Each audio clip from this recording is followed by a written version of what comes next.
Korban KDRT, Dian Meta Sihombing diperiksa.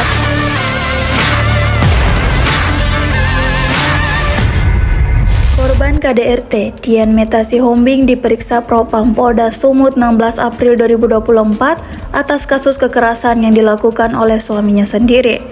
Diketahui pelaku kekerasan tak lain suaminya sendiri, Bribka Berlin yang menyandang status sebagai anggota polisi.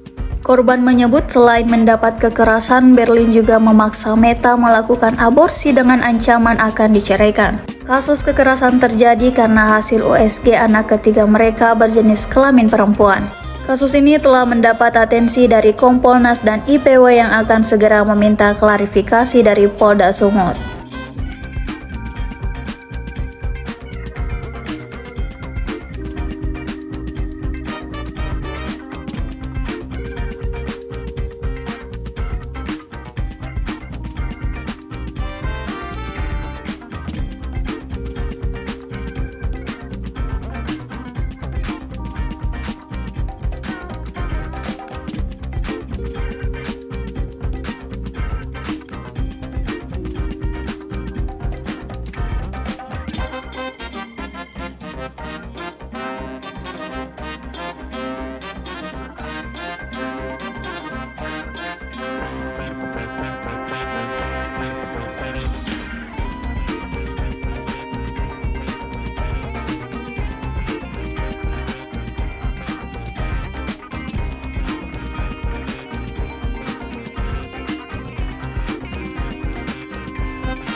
Download Tribun X sekarang, menghadirkan lokal menjadi Indonesia.